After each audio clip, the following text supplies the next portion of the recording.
Canal FM. Toto vivi awe no awe to mi do we zona mi va radio Canal FM dile egbe be mi we ni nyo be wona me awe to zo afokolo we zon. Yo. Aho mi to. Ofonywere. Ni so bido. Doni Leko eleya. Amile kilo. Dakpe. Awe to oben ko jo 8 ans we zon. Yo, darele. Aho mi to. Ole. Ni so bido. Doni so le dog bana toji no to patachan. Oho gbe no. Yo. Enyo awe to zo afokolo mi debe mi ajesi o meken ku me yo nyo. Nya en fait oyonambe amoko jisima ojisim le nkonye d'artiste puisque je suis avant tout un artiste. Nkonye Mr B. Mr B Ojinaha. Mjinaha mi dans les années 2003-2005. Oh yeah, Chéri Coco, so gava mayasime, ma plafond, parimado, gay, allo parada. J'ai fait des productions ici, j'ai essayé de rassembler les jeunes. Et les gars bébés, monsieur. Moi, m'de coucoulo.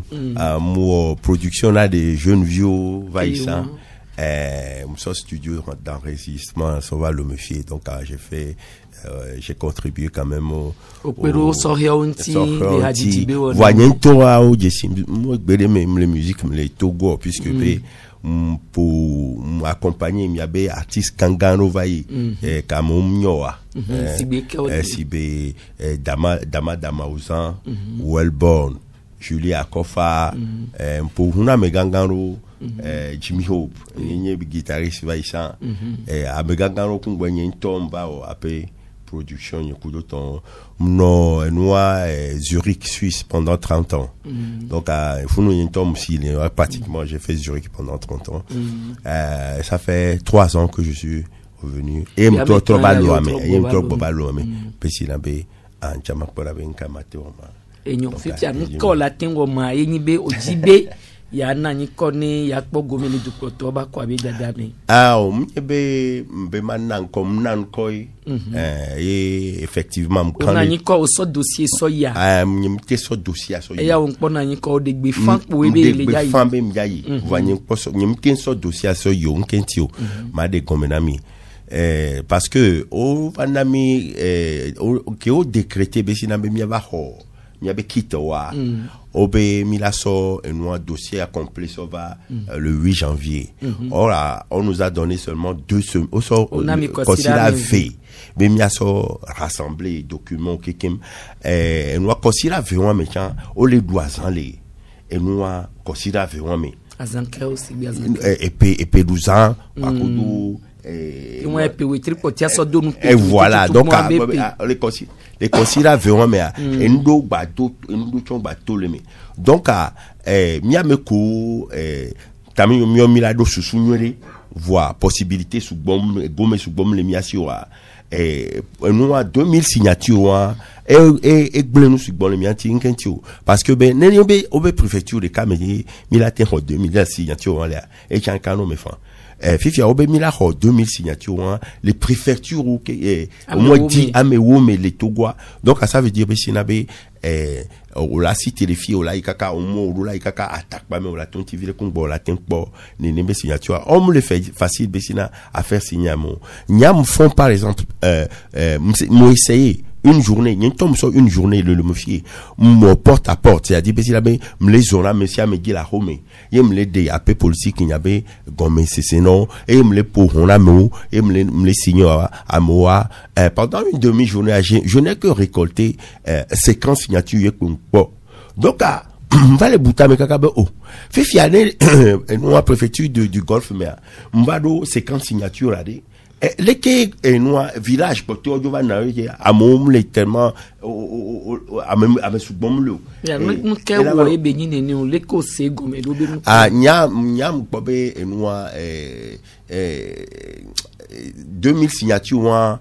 avec au latin ou problème ya sur 2000 signatures va nyanyem gbeu voix au-delà na mi temps voilà au moins minimum un mois mais les miens sont préparés bien mes dossiers mais 2 semaines à moins 3 jours c'est quand même très peu no ya da tu protoba ko ame ko le ya yare o nya sambo biono signature lo tutu mo le bio signature on a betu tout bon les bien ne benoa on bien ça on sait gomebe ke ya momu jesi o on po le terrain dit les politiques be nya de pepe me po wa e o be on te bo signature kabawa wow ça n'a rien à voir moyo c'est les que baglo nous c'est dodo que matin so yi kudo mtete que la na signé be matin on ne be noa et na be ni matin wo ni matin religieux on ne be nous et tie ni mti yo awito zo le nya wada si magba troba gboza ya awito o ben ko jo viton o dossier wo pata so yi mkando dibe so kaka et puis akpe ve kudo we ni gwa me a mesia mesi kolebe ogombe ni be olaba da to protoba ko le piakpe ve kudo wigwa me la pogo meleme yin tom ho le fi gbogbo de ogbone ne be nyawo e ke ga mi aba so a obe mi so ho mo ba daria o so ho mo pata so ve de e ho manya to gan yo ni encho yo be docteur do nke va do pleketi apo ho man kaka ye bitobe togo be silizi pe alo cour constitutionnelle am va dasilo apo candidature radio ndakpe darede chuchugba magbombe nyanya makpo hobe unpo dasiroji keke mo haro game anpo yo ego menyi be sibale ko gblene no le yinde basia ebe goyo dona kankana jibe so 2016 me nyare ke enwa da no do mto afo de via mo igbebe nyayo nyatepe anu ke leze bo so le kum fifi ya le nyibe obe signature nyawa bo musuo mi la po so kaka ni so a fira gbe ke nyatoa biato alotonye ko mi ona ba ambassadeur ko to mesia me to tu kare ya mbe o mesia me ne gbonji de go mebe mi mon genti ye mi si terunti kaba ye mi abe signature o su kaka to eme wo blo na be le français gbe mebe la perfection n'est pas de ce monde donc a clorea mpo be tamnyo wa amere ngolo be nu vire poi ba nu ke mi awa ye ni be au lieu que mi tipo de mon domaine alors bien diaboliser bien institution bo mu lele comme lele ke ware awo mia de afoke jea ne mia zonro waji ne mia do nku enudino be na signature ko mi sova kudo kebe nyaye mia be ku conditionnel le gbona mia wa me vea o msoku wa nono e comme ku conditionnel le gblomi le sebena ye to mia be signature 3186 mai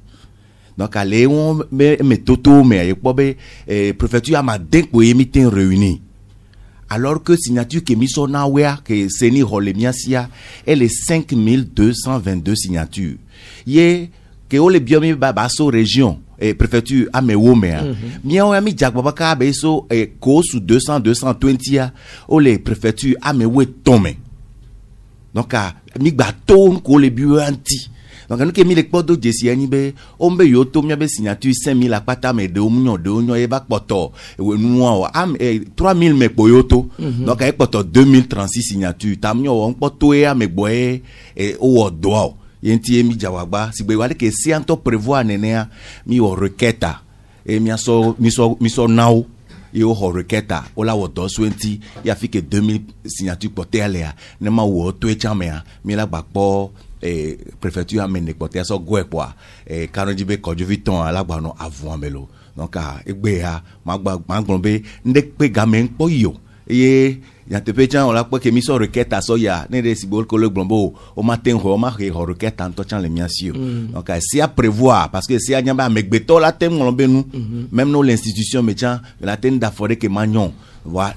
ezi du me vide kwe di benende jonene hojigbonde ne ade afoke ke jea sododa duabe sen no la ogbo bankano dibe wacha gbogbo tola no toji yo la se mi be apa parce que nyen kan dibe wa do metore pepe gbale ji zozo ba gba du ya me ce que no joni so adare de téléphone nyambe awo de vieux be leke yo ado mo me sans docteur ton pas d'élection be awo mi non na dynamique wa me msego mebe obe yo le espoir vona yo va dogo nouvelle vision be les restaurer yo be mon pokpo to le su yo si kwa wa gba bien chan le yo si a be matin jo aso yo do yembe on pojo kanu di be mia to ko le don mecha o la kpo eni ke be nu agbo ye mi le de afoke o mi la tende alesia nu do da wa gbo do da institution international o chon gbo na me se me wa tro son ku so do me parce que nous ko so le kumia muni ende pepe so mia o mia gbo mi so nu ko biwa pepe so no ko ba 20 tocha kan kanu di be ne o reketa yo tro ingbo do me o la fuye nu me kaka yo la kpo be ke yo me yo be signature yo bo apata o ye o yo po le signature a homa ne di o le o ma le ke mi wedo ye di la ba bule mi o mo me ne e joro de o ma bo ba no di la kpo ndo me kito veve to pe le nyi be o ne tro ingbo do me aso me gan ku po nu me na afike be ti o mte kokko wa ya wa ne wa so pe sinon signature commissioner feuille o ke mo le 411 feuille ye jour que mi avait déposé dossier a me ame neye compter noa o so biki o le compter de ka le mi ame nkume so ka noa le o additionner kaka mi ame so le ke ma yo le gengbemo état récapitulatif moi moi nyale popuro homa me homa ke di le no popuro mi so do mi abe no abe ta me ye mi so préfecture sia préfecture do be homa me non tok pon ke mi so na di la jo be nya popo nwere e préfecture sia préfecture tole homa ne ke ko do signature ne ke mi numéro no signature so de kaka va ivovonu ye oto me de kaka yo honu pata le mi asi yo na mi reçu définitif ke ngwe mi jo le funwa ba to be ne mi aso 5000 so na et batobe over 35000 abe 3000 ne nyi be de npoto be to be de o chaka ke no jaba hna ko dubli bo to ale be la non donc ami ko do jesibe tam nyo nungolo be vire ko pa mi la fo aji enyo fifia ke mi so reketa ya de nkeke nene yo megbe mi ja hodo ntio o mi ma no te fure parce que mi abe laissé à nous jusqu'au 28 janvier o la statue ron si anu ji ma ba to e wan yantio donc a egbe fira gbe yesi ato enyato kenyato sa diria quand me cham le kuto nu le o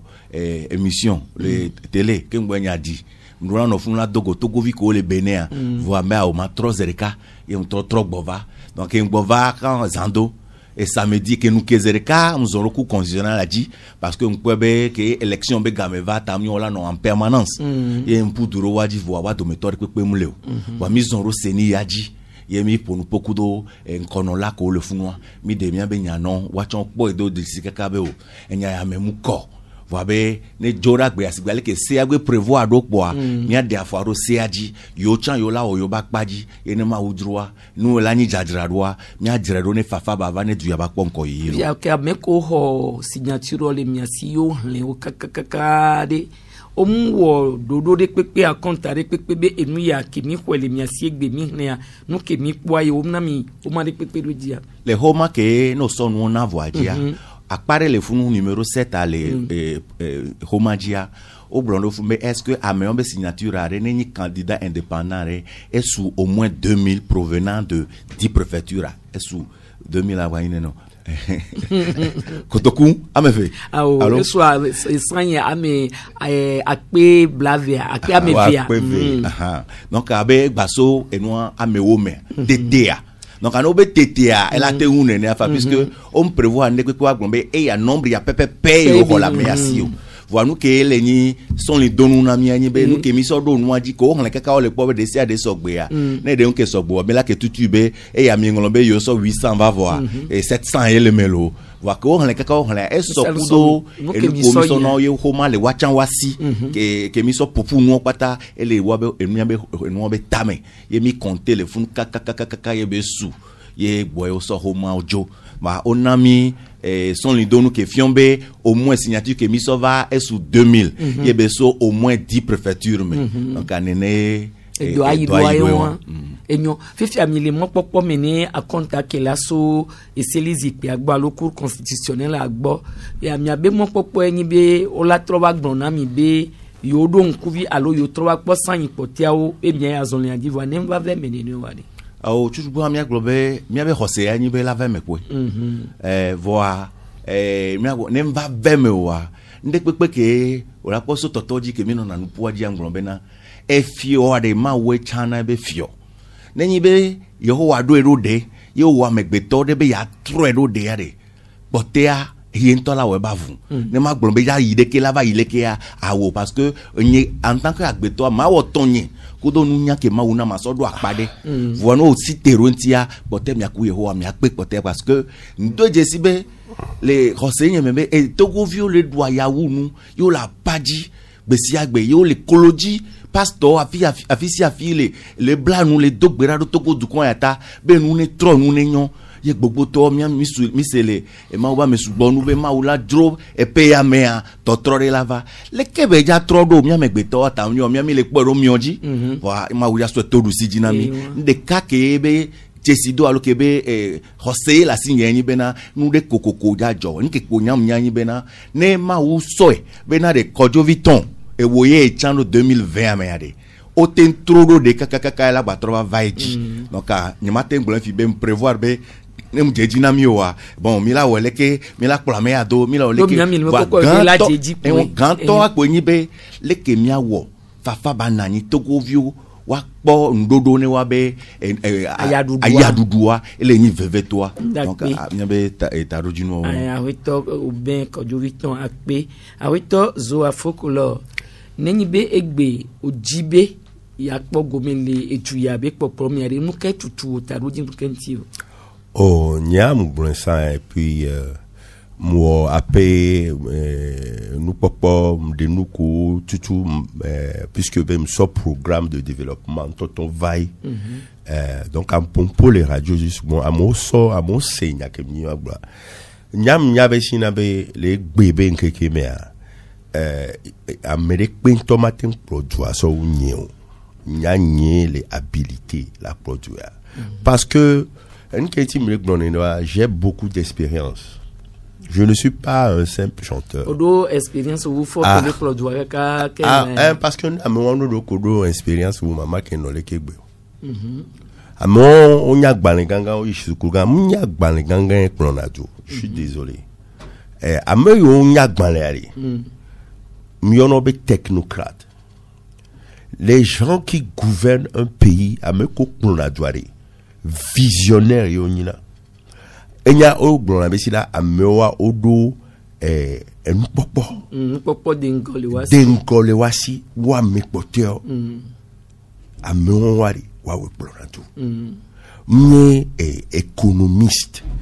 docteur amewa wari amewa plonatu parce que ce sont des technocrates amewa o hiala no visionnaire ti Amedou. Visionnaire amdola nyahumo etenya mere pefa. Non, m'yebe visionnaire amdola nyahuma yo. C'est-à-dire visionnaire, c'est pas quelqu'un qui doit m'yamede kela benibe kwa kokoko kwa. O manyato grande milan. Nyakemni jakpon. Et la tenye o magato nya agban nyato ganta chafa. Kombe matenyi chon. Donc munya agbaninya nyayi miraso popo de ngodola no amiasi bo yeni tutu gbanto amiadola do emkachon o dans les français be charisme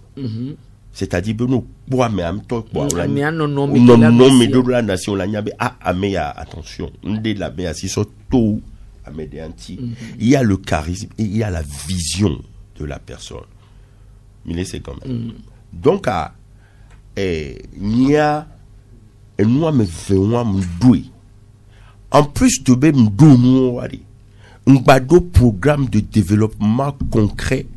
où j'ai développé des chapitres essentiels et nous et petit développé et petit ko nyabe problème les doumefia les kemila wo mnyebisinabe myabesinabe et fort ne djola zikbe adikwa enyanyao non enyaye le djoa enyaye kure djoa antififiali et lenyenuko le kemi le jawo bene enu wanyo enu wayinko le kemi jawo besinabe de togovio akpo gome les problèmes et nous et problème que les et du quoi et du asia les kemila wedo solution qu'on le proposer il y a me ko le avun na nene be kuhio kaka na fifia wakwata keke wa omdo npopo dengore pepe wa c'est-à-dire be ni matin ni ndava demiti ameriko monsieur Gomer nya enu nya ape nu ni popo noa par rapport ne nyi nyento ebe nyak blomle nyim so do konye so le loko blomle le so kwa mede aw nyam le gbombe ndo charisme bakudo no et en plus j'ai un programme de développement concret nenye besina be amo o enwa par exemple mabe ka fran docteur ton qualifié qui a nyak banigan den ko par exemple là et belabe you know via par exemple le gbonya kanto tutu gbombe le ma ho ebe programme ali ni ma han gbora beri nkawe le me ebe le gbomari et après elle a été gbombe sinabe enyaka me ale gban le kero alors la be enyale le ke voix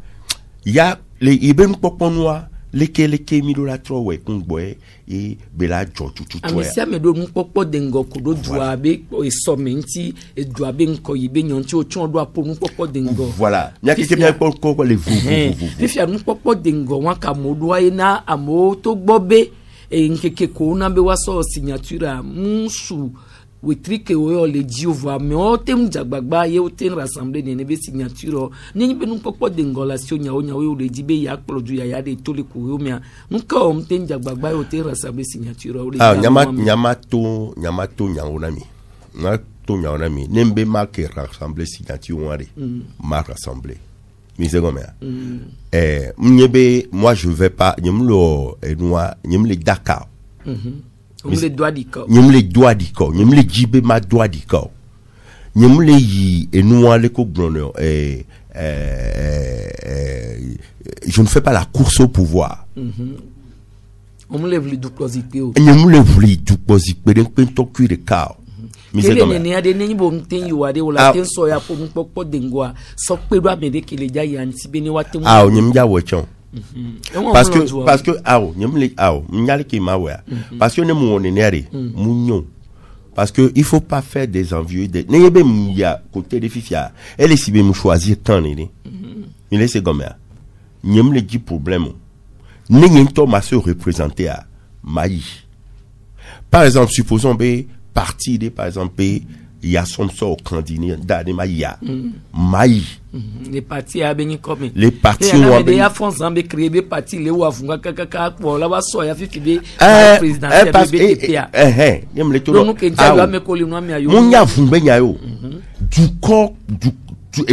nous comme amum le séon o so e du quoi o so togo joie so et nous ale que ma glono et nous gâteau qui a monsieur Amélie la makwa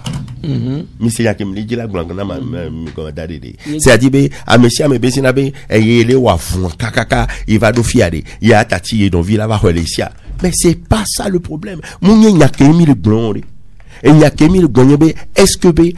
avec la sonnois va avec son dévari est-ce que vous la te peniti ni mi ayin quoi et nya gromi le wa donc ninga par exemple nya mbesina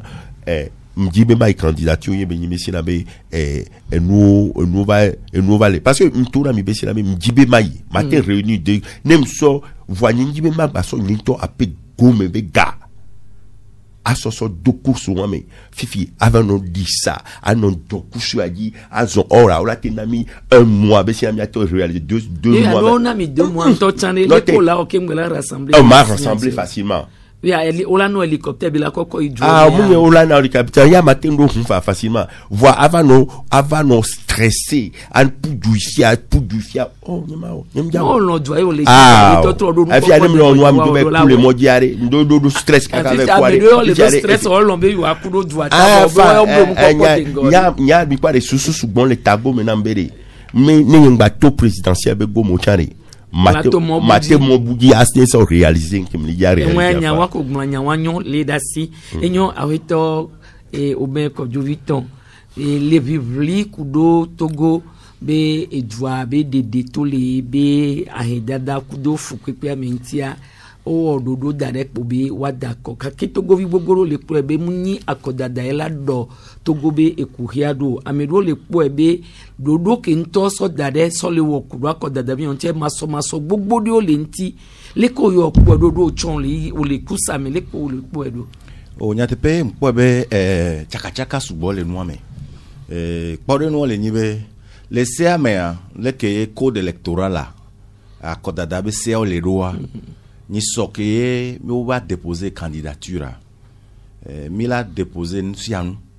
ye ola wodo swenti kakakaka si wale ke cour constitutionnel et na liste officielle liste ola to ne o déposer nous voilà reçu provisoire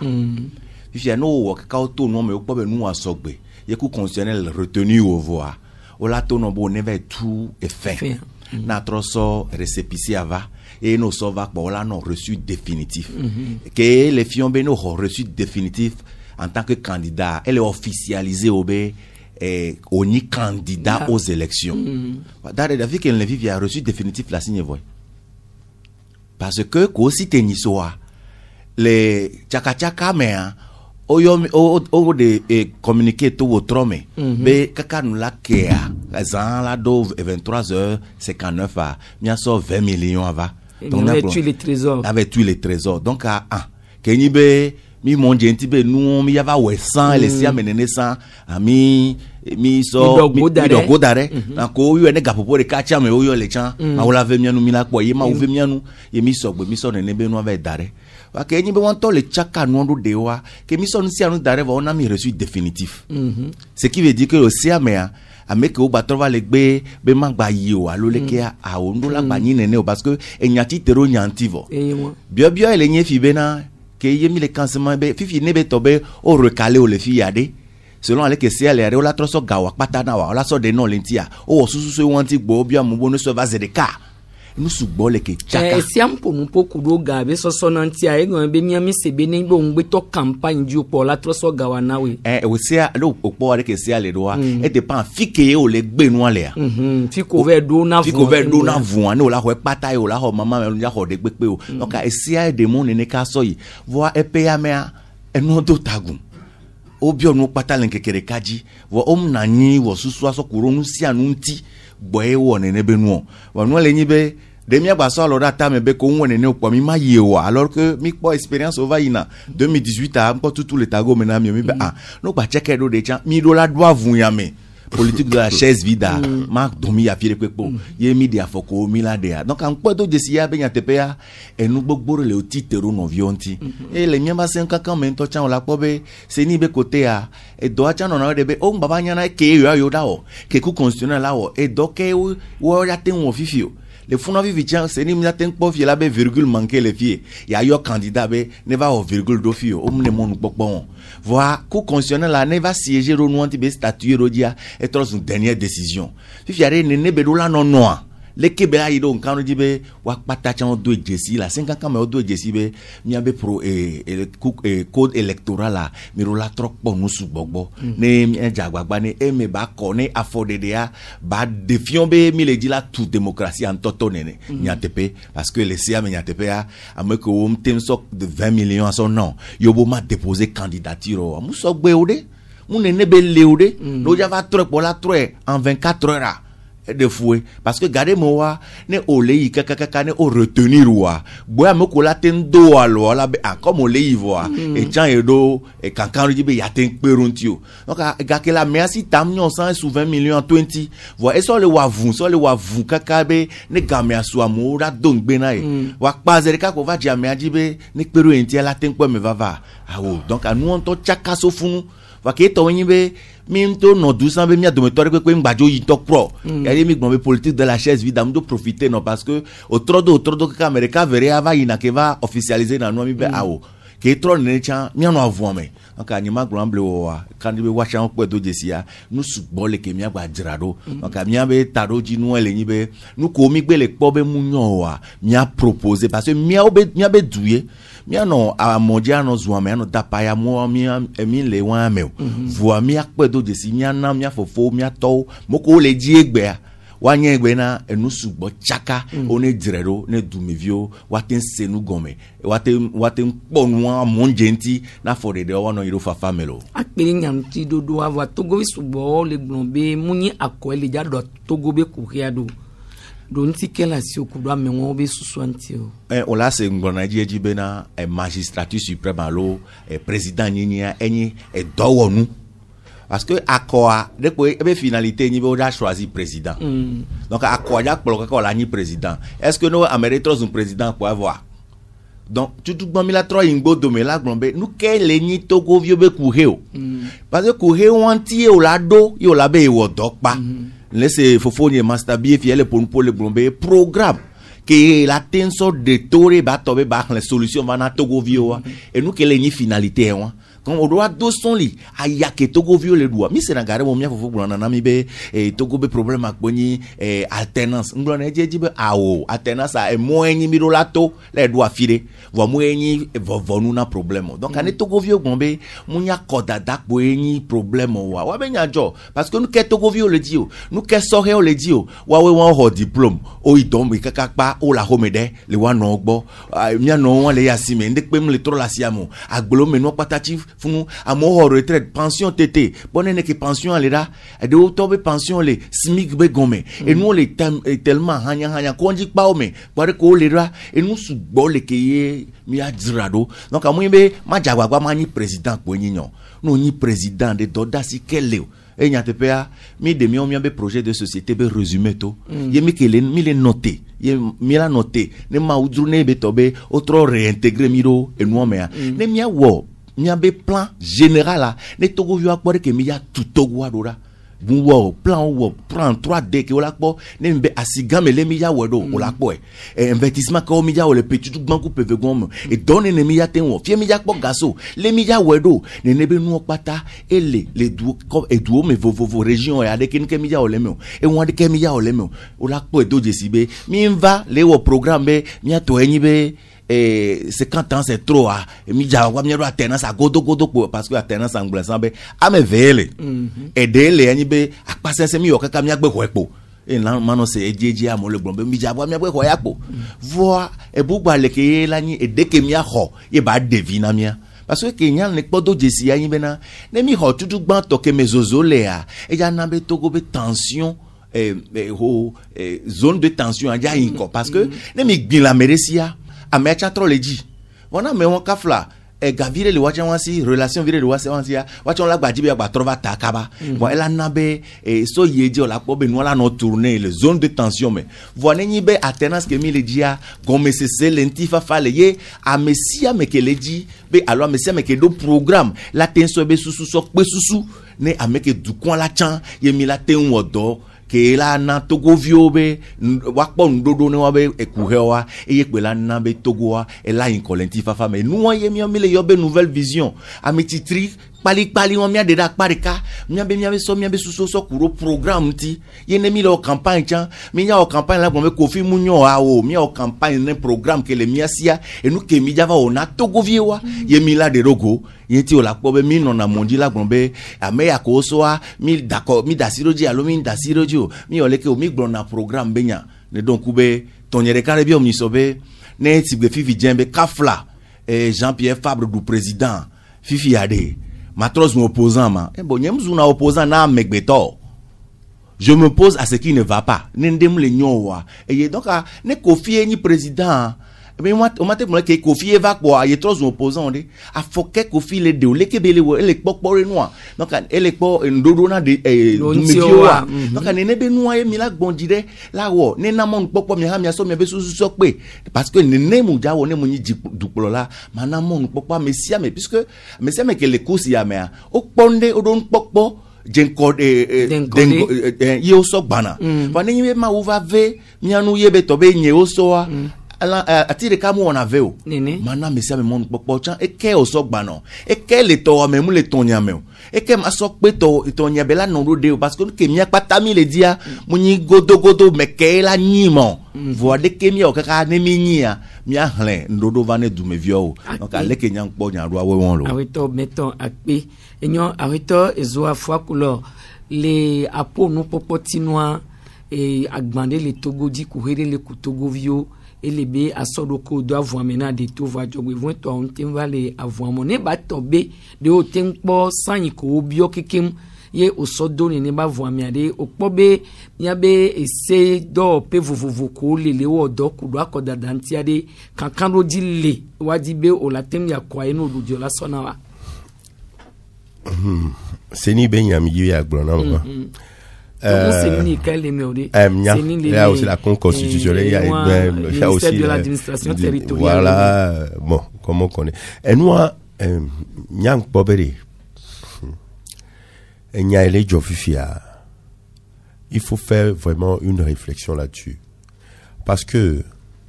m'étais d'accord. M'étais d'accord, enfin. Au départ, depuis le début, ça sert à rien. Tout bon, problème qu'un toile et toi, mea. Togo, banigman djanyebe. Togo, léobe, bem le tout. Il est sûr que le grand commun. Au sort Togo, sur les blévis. C'est-à-dire, que opposant à, on veut bem le tout. Chacun fait ce qu'il veut. Et il nous les ont. Et il ne constitue pas une vraie opposition pour faire face, disons, aux problèmes que nous avons pour pouvoir apporter un changement.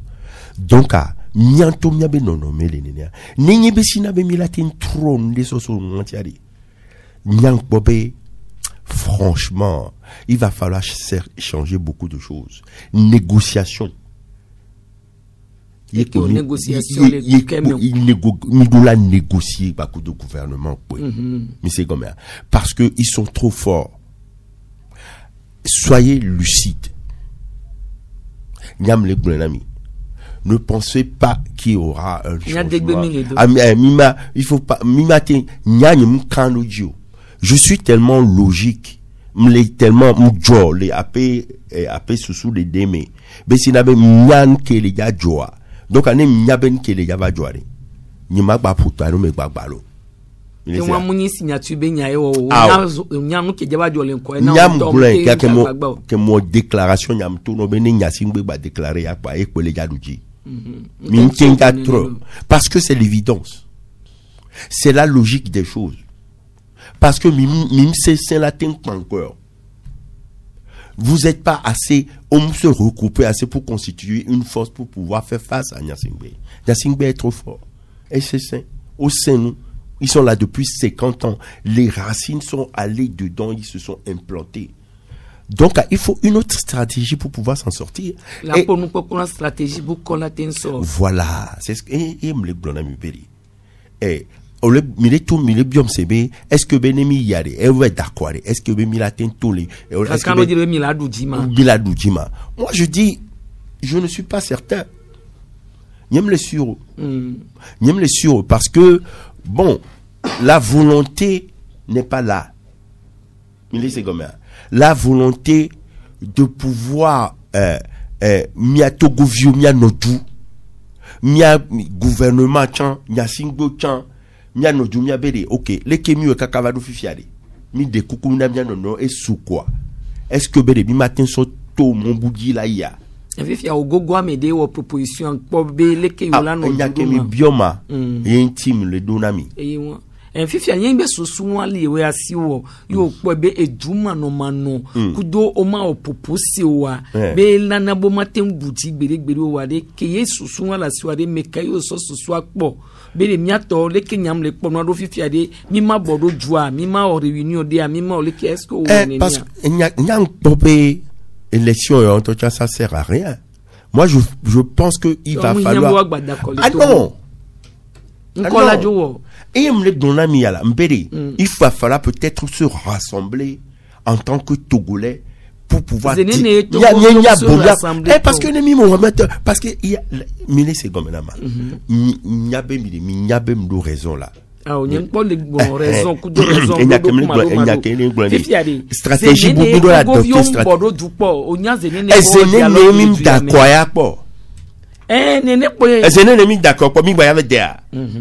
nous on décacam les réfino allez on bouchang pour la belle atteint tous les ménages mais ko nyabe que yam la musique am lo nyem vele sokwe a o le sokwe maçon et tout maçon etanyo etam le malo o le c'est comme ne la gbena ma dunu po e la nyu donc allez dan ko bere voilà nyam ah mtovo enya kemele gloire soyons sérieux enya kemele gloire Togo Vioade, on la trouve en Béton, mais Wano, Joua, Pompo. Je ne sais pas si c'est une conférence qu'il faut faire. Je ne sais pas si c'est une réunion nationale. Qu'est-ce qu'il faut faire quelque chose? Peut-être au dialogue, peut-être au baoni soirée, nous qui tous les miadés au poya. Ah, nyan ke tout le molo. Intim tora mi be ke nyan ko be nyim ti ka putu le don kutu gila vers au don quoi. Mtati nti. Mi laisse gomela ma. Mtati nti nyabe sinabe susu la signé. Ma sova onde voix ni maso doko ni asova donu komo wana le se venir du coin yo do ko dengonya wa Amérique maso doko so martyr je suis désolé ne be du quoi le CV na mari ne du quoi le CV na ma nyanye kpola c'est du quoi chando la nyabe sinabe ame ya be nyakebele gunwari e chande ele gunwari to yo tonya wa gbongbon ju awe to zo gebe ye to govi yo to apo gbesisi o mdidi o pa ma do we o gbesisi o de donc ade e nyamle to nyake mi biomade e nti nyamle do na mi laisse comme mi biom be sina est-ce que le matin nyam to no mbere mi mte jadu dio parce que la volonté n'est pas encore là. Il y a volonté na me collège là va produire amulio alo me collège la jola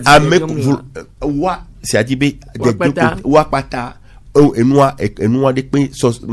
de pen pour le besi na be ne ben ba se réussir ba se produire yinti nyasingbe ba téléphone kakavado gbe ape awito oben ko juviton mi le o jajira rola po gomele akode be dadame mi nyabia me ko le duadia o le duadie fia e o vide eye edwabe nnu amesi gbogbo to wa ele wa ba si me yozana ka esojo wa o le funu popose comité wo afodede komi o kadodo kami wo nu popo dengo kele mi asikudo jidudu le akoya be dadantio o nyangle na eji chansan be na dabora ne mso tado le ke ba akobe nyamea ape tado jinu me le ke o kaka ma de Kofi Jola zikpe aje nyinyao wale ke o kaka ma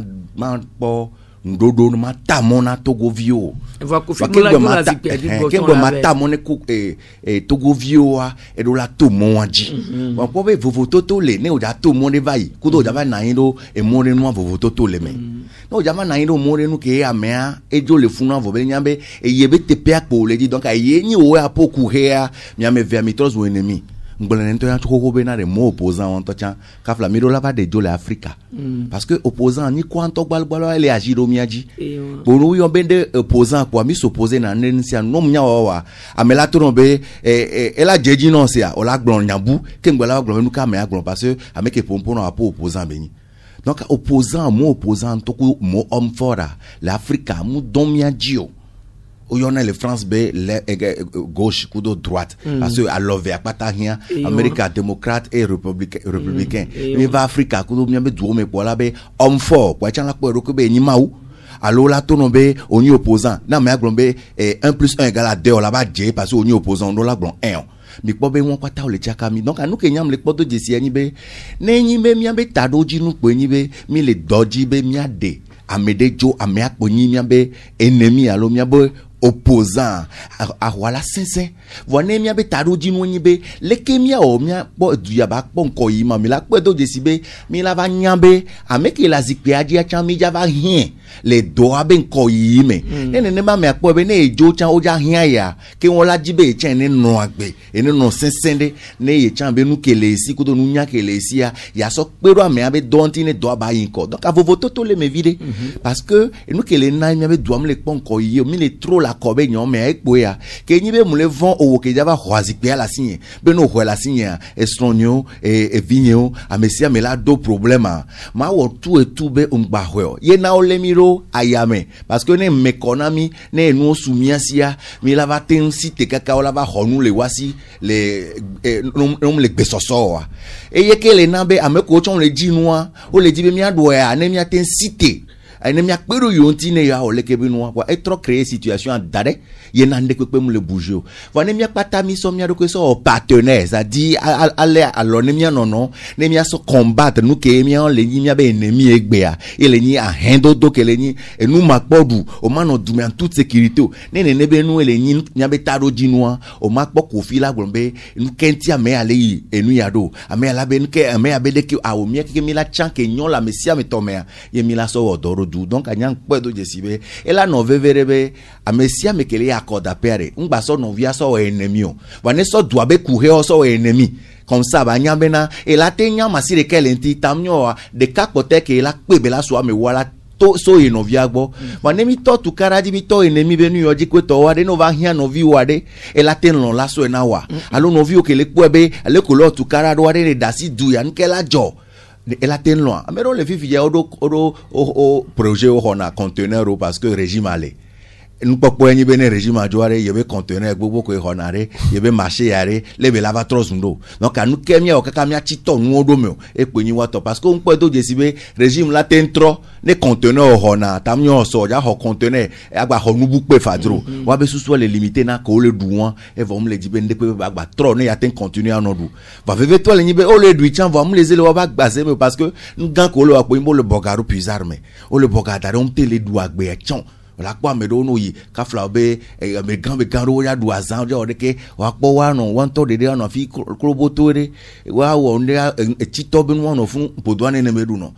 mi ato mi wa me no vio no po 2000 la o mi abo mi aputa aje sora bivire adakun vire nte obesesi mi apo jijo e mi adrowe no kan jibe mi ato ko le azikpe aje gbe achare o hian ke mi ayo be délivrance liberté vo mi aba for de la kweru wanti yenti nyangolo na sambe te toto yen be monsieur fo nya singbe aba gba élection parce que si me nja ho pouvoir aller va quand monsieur me le gonsambe for ndola yo e jo chakana nya vire parce que ne do que les glombe unir ma yo régime ablibo ma yo ma se gome parce que ne for mu yo et régime aja yo notre so me buare et mi aminyar que système a jona ame won gba atroji a compteur 0 et 1 lo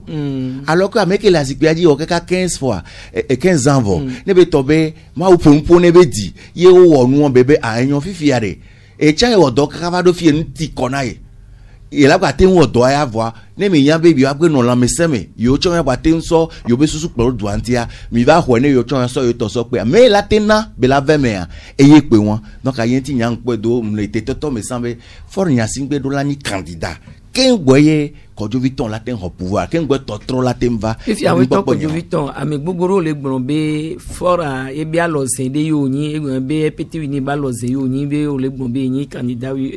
indépendant wa be yo ya yo mu le po ni nya kola na don ti kola na me wa be nya jo nke nti anu ke mi ona be politique le togoa ke mi la zikpe ajibe o mdajo allo mi le opposant be yo le dakon kudo partia va Kojo Viton be a o candidat akudo me la me ko le o le di la poachan e ve won munye e be ku he ni adowa me e be ku he ni ahendodo be ku he ni nu majeji ahendada enu majeji ne ame donc o be enu won mi msele mi be to me san va ipore mi be parti ko mi va jesi ke mi on mi le sian parti gangan onye ko UFC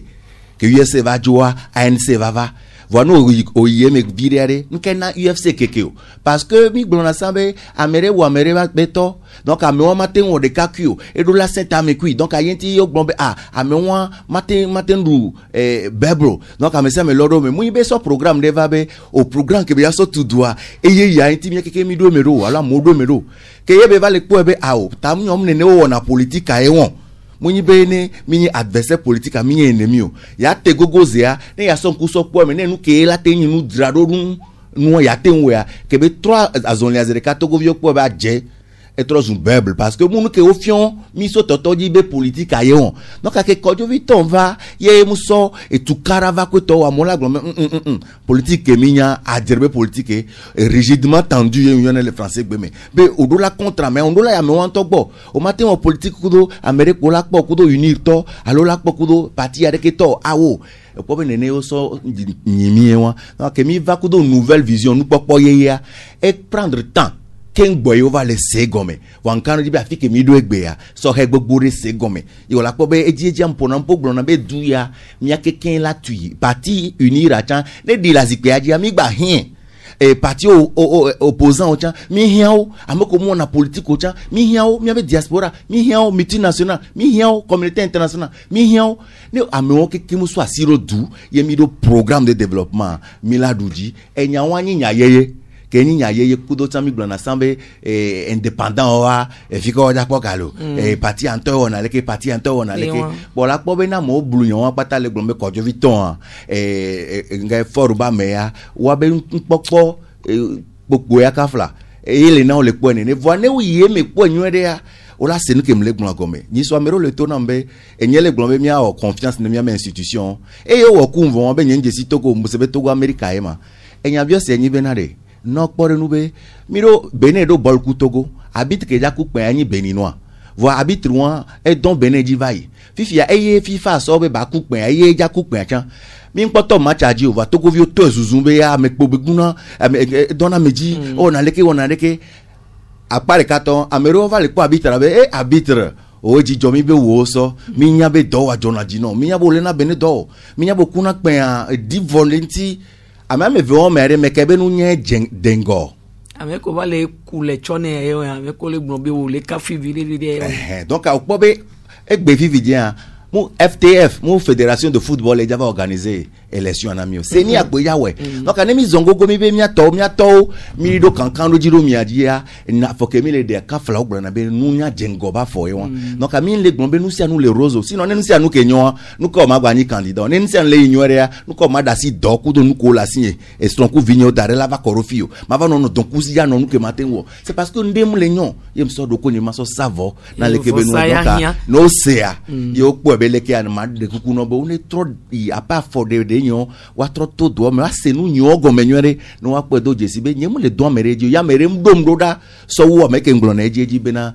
jipo vitolo enyon oriona o ma de be fichier électoral o kan ro fichier ki le miasi adi ku susu ya be ne ye yakwa o ma tem fin to ne be fichier adi wa wala po cha be le côté wan nde na nde gome be fichier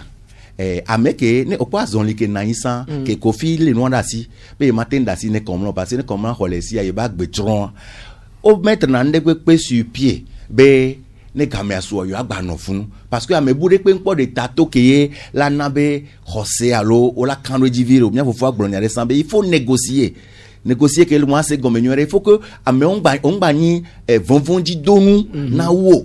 nem le nene wa fichier électoral la o la truqué o la tronqué là on ko la wa pore no le nyibe na mi o mi so même ne be tobe aku constitutionnel le blombe 3186 signatures ye mi so va voilà on me région madin ko yo pole me e go me nyibe o le blombe ko pour numéro ado dada beza eno donner on me numéro do mu so gbe va dada de nyima blombe obe comme mi si te hoho parce que les sia me darea mi anto e pona carte de lecteur a gwengo na numéro a donc anenyi be numéro on le dara beza mena seni o wade ne game asuni so da dakware ame on abenyi koja toa donc anenyi carte gbogbo mi ho anu kware to ye gbogbo le me mu so gbe wade de mi agbon fichier électoral won so gbe a alors que ni so po OIF le dasiro jibe fichier a so gbe a donc ayen tim le toni mi afofo ko le ku constitutionnel la ku seni abo ne trop po kojo vi tombe dossier agbonwere ne ngba entaché nu sugbo parce que du me vi o le bidi sugbo mi le dasi waji gbesi agbebe awo mi ma to tu karameo parce que fichier électoral be nyan le fun san yo gblona mi be awo be elayi o gbona be mi ado confiance do mi am institution di mi be mi do confiance wona wa va défiant nene mi o mi la gbon ke mi aten gbon woni du me vi o gba déchaîner fifia nkari be nu sugbo la gla me pe jam le di be bateau mon donc a pe no ko fani enyi be no le toji o le se mi abeni ko ga me npo yi ne wa trojira no do wa jam sam do be tepu aweto zo mi la pa ga mi asuvo donc ne nyata po nya relation am no ada ndasire eno docteur Tombe nya ke be blon fi via jojinam to mi pare ne mi ja ne mi be mi obi ajra e home do wa obi aso meuble hoho pungbe apple meuble e vari orula jimoni fiko la da enu hoho ra kungbola lo ye yave ne ho ya wero o le se ko matin so ye va koro ho ai ko koro jure mo le possible donc nya mgbon nya riva ils sont critiquer msubon et ben moi dans la négociation que je vois aussi le Mlejibe les propos c'est que venir les Mlejibe elle atteint va mebe Togo alanye et fiodu home mi sinya ke mi dila goma de toute façon mi le fiodu home a volo mi an tok po mi Mlejibe mi accepter mi laisse comme na ma ya mi Mlejibe wa légitimer fiodu doa Mlejibe wa nyam le de la République aw Bani fiodu pe bani royaume elle sibe elle donc n'ayez pas nyasingbo autre jour les coglonner onye fioa onye et fioa pourquoi pas Moi je suis tout à fait d'accord. Ye ben yibe sinabe. Ben mo yo la ba du fio. Non, yem jibe ma du fio. Americain to mu fio dudu be nya le fio. E du in ko be nya gbon mi le. Mo ke di o la to la. Ça dit bede. E fio ari. Nya kemle gba mi se nya ga go. Dibe nya poitaro ga mi ajo site do mi anti. Si aga bu me chami la ba yinya wan. Problème lo. Enyo awito beton mi la po egbebe ona ta ne nya de la sio. Le jiji no dibe ya makudo Togo vio wale. Surtout ba matone ambassadeur nyo kekem. Kwa mesia me Togo vire kwe Togo nyonu asi me to mesia me ke seveve. So ni sofira gbekeye lekebe nyajo amo yomi ke kadare de si bebe o da komi ruji vonene amoko seveve ake mia keke miare mia lejidopo be gamen po ine mawu ne ba wo ebe dodasi o ke mi nyana po be nouvelle vision mi glane eji be Yehowa be hoseji mi les endroits mi kanoji be nde lagbajo le keke ko gbana me ye magba so mon popo ene mi be institution o amoko lo do so mi be sebe nu anti ministère de l'administration territoriale CENI cour constitutionnel be kafla on est trop po mi be requête ke mi dadea ne wa to nu me be togovio o le be soso be mi ayi de ke ba ko a le ntifa fame wa nu jawa gba ne nu ke o memu ko wa drando ne wanto wa be sia ke prévoir d'arrêt bene nde musogbo agogo yo donc a mizo enfoke mi la zon kan dibe ma o lave mi anu wa chan o la se e Yehowa ke do hige dipo kura nyigban mi kan dibe ebe dodo be tame dodo Togo du kon ya jia e la ve me donc a mesia menele jiropo ne mi anu egbe dodo rajiro yo Toto vive awe no ahito fi egbebe mi wene nwa eva semido ya wa miado nkojini mi akpatabe le Togobe eseke prona kodadabe akpalo fari kabla tonvo adregboa article 157 a oglombe neni be ona ega so de megbene apo du protobe akwame yiya neva ve mebe ongbete mwo campagne on tojo yingbe do mekengbo ba hun campagne be wowo alo maso de va be o to le no ameken boba to campagne dipwa egawaya ola tro no blibo flandika matole emi be Teresia de masonya hu le de Michel mega kudo kiti susa ono modando piamido akpene aweto oben kojoviton novi be e hankono togan bakudo aweto ezo afo color MB allo MB enyi Togobe hadito gbajana hadijido wonu sugbo ne sore hadito wa ejibe ya po gomele dupo to ba come voir muntem va yokudo signature que muntem bowa nti sheroda kuchala na ona ya mi la trose le www.canalfm.com di allo ne mi YouTube dia mi la po émission akeken le fun ne mi asi akpenami mi wena yo egba unyamala mi gba wena yo e fa unyamala